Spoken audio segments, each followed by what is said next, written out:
Selamat datang di Gereja Yoido Full Gospel. Pelajaran untuk jemaat baru, undangan menuju kesukacitaan. Hari ini kita akan mempelajari sesi 1-2, apakah ibadah itu? Menurut William Temple, ibadah adalah penyerahan seluruh diri kita kepada Tuhan. Ibadah adalah saat hati nurani kita ditukar dengan kesucian Allah, dan saat kebenaran Allah memenuhi hati kita. Ibadah adalah pembersihan pikiran kita melalui keindahan Allah dan pembukaan hati kita melalui kasih Allah. Ibadah adalah pembungkukan kehendak diri kepada rencana Allah, dan semua ini tercampur dalam penyembahan, sehingga kita berusaha dengan semua yang dapat kita lakukan untuk mengosongkan diri kita dan menyembuhkan hati yang egois, yang menjadi sumber dari dosa orisinal dan segala macam dosa dalam kehidupan kita. Bagian 1, mengapa kita harus beribadah kepada Tuhan?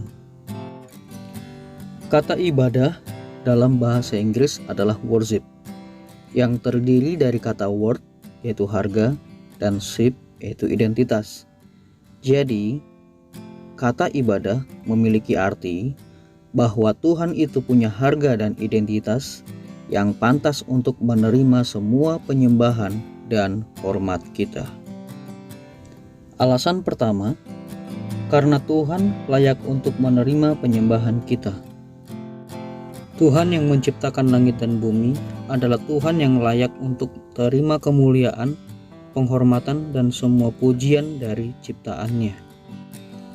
Alkitab menceritakan, "Ya Tuhan dan Allah kami, Engkau layak menerima puji-pujian dan hormat dan kuasa, sebab Engkau telah menciptakan segala sesuatu, dan oleh karena kehendak-Mu semuanya itu ada dan diciptakan." Wahyu 4 ayat 11. Jadi, kita sebagai ciptaan Tuhan punya kewajiban untuk memuji dan menyembah Dia. Alasan kedua, karena Tuhan mencari orang yang menyembahnya. Tuhan sedang mencari orang yang menyembahnya.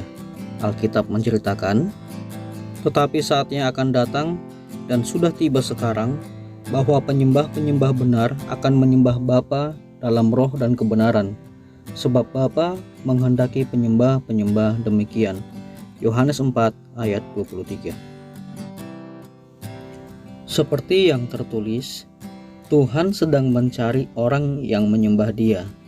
Jadi, kita sebagai anak Tuhan punya kewajiban untuk menyembahnya. Alasan ketiga, karena Tuhan telah memerdekakan kita dari perbudakan setan.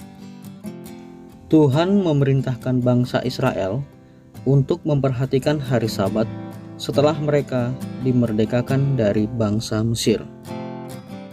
Alkitab menceritakan, "Sebab haruslah kau ingat bahwa engkau pun dahulu budak di tanah Mesir, dan engkau dibawa keluar dari sana oleh Tuhan Allahmu dengan tangan yang kuat dan lengan yang teracung.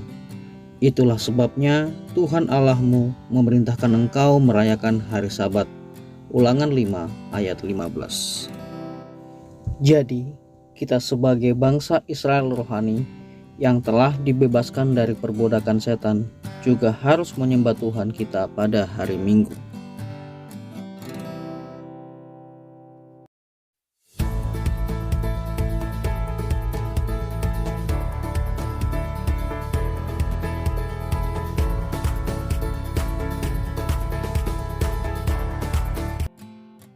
Sepuluh perintah tentang ibadah. 1. Jadikanlah ibadah minggu sebagai hal yang paling penting. 2. Berilah yang terbaik buat Tuhan. 3. Sembahlah Tuhan dengan seluruh hatimu. 4. Hadirilah ibadah pada waktu yang ditentukan. 5. Bawalah Alkitab dan buku pujian. 6. Pujilah Tuhan dengan rasa syukur. 7. Duduklah di depan dekat mimbar. 8. Milikilah persekutuan dengan jemaat lain sebelum dan sesudah ibadah. 9. Fokuslah pada khotbah. 10. Jangan jadikan ibadah menjadi rutinitas, tetapi sembahlah Tuhan dengan sungguh-sungguh. Bagian 2. Bagaimana kita harus beribadah? Tuhan tidak suka saat kita beribadah menjadi sebuah rutinitas belaka atau biasa. Ibadah yang benar adalah ibadah yang diberi dengan segenap hati, jiwa, dan kekuatan kita, dan yang diberi dengan roh dan kebenaran, di mana seluruh kehidupan kita menyembah Tuhan. Pertama, kita harus menyembah dengan roh dan kebenaran. Waktu zaman Yesus, orang Yahudi menyembah Tuhan sebagai rutinitas biasa. Itulah alasan kenapa Yesus berkata, "Tetapi saatnya akan datang dan sudah tiba sekarang, bahwa penyembah-penyembah benar akan menyembah Bapa dalam roh dan kebenaran, sebab Bapa menghendaki penyembah-penyembah demikian." Yohanes 4 ayat 23. Di sini, sekarang sedang berarti bahwa dalam Yesus ada ibadah baru yang dimulai.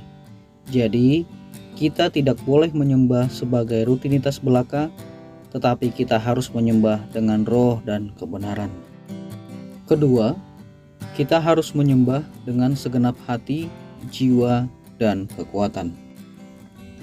Firman Tuhan yang tertulis dalam Perjanjian Lama yang menceritakan, "Kasihilah Tuhan Allahmu dengan segenap hatimu, dan dengan segenap jiwamu, dan dengan segenap kekuatanmu." Ulangan 6 ayat 5 adalah satu ayat dari pengakuan iman yang dipakai pada saat mereka beribadah. Yesus menceritakan bahwa ini adalah perintah terutama dan yang paling besar yang harus kita lakukan. Matius 22 ayat 37 dan 38. Jadi, kita harus menyembah Tuhan dengan segenap hati, jiwa, dan kekuatan kita. Ketiga, kita harus menyembah Tuhan dengan seluruh kehidupan kita. Alkitab menceritakan, "Karena itu saudara-saudara, demi kemurahan Allah, aku menasihatkan kamu, supaya kamu mempersembahkan tubuhmu sebagai persembahan yang hidup, yang kudus, dan yang berkenan kepada Allah. Itu adalah ibadahmu yang sejati." Roma 12 ayat 1. Di sini, tubuh berarti seluruh kepribadian kita, dan persembahan yang hidup berarti bahwa penyembahan kita tidak boleh selesai di ruang ibadah, tetapi harus dilanjutkan pada seluruh kehidupan kita.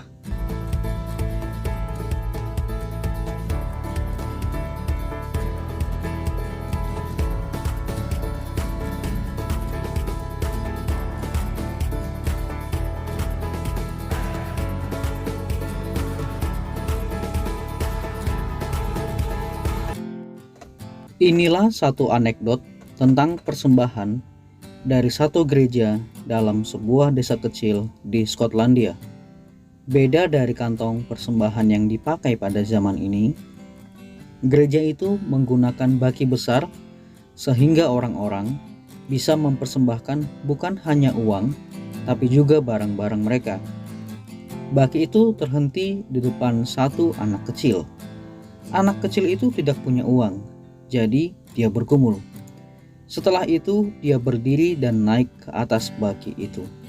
Sesudah naik ke atas baki, dia berkata, "Saya tidak bisa memberi apapun kecuali diriku."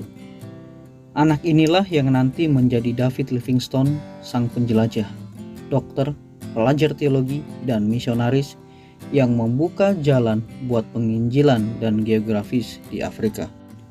Peta yang telah dibuatnya menjadi cara supaya banyak misionaris bisa masuk ke pedalaman Afrika.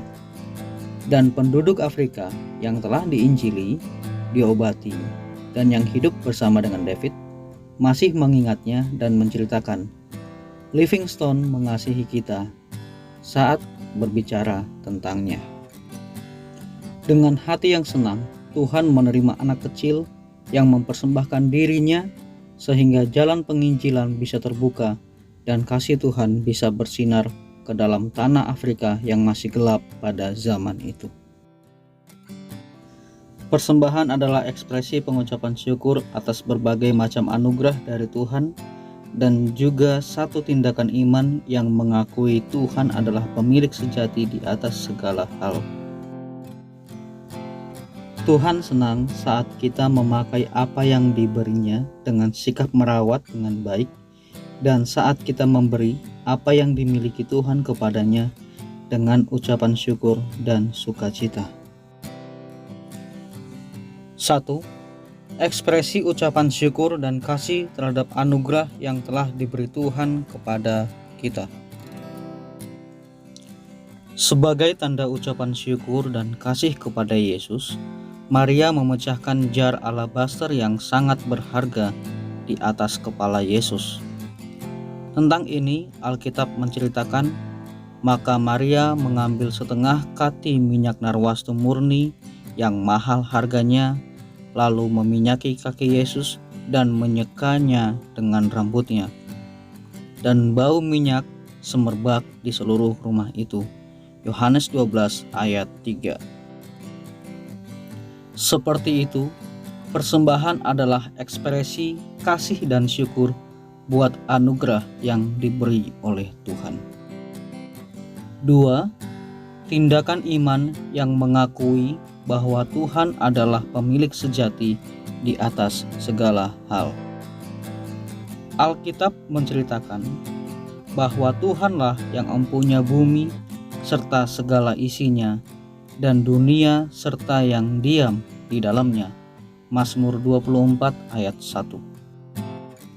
Seperti itu, saat kita memberi persembahan, itu adalah tindakan yang mengakui bahwa pemilik sejati di atas segala yang kita miliki adalah Tuhan.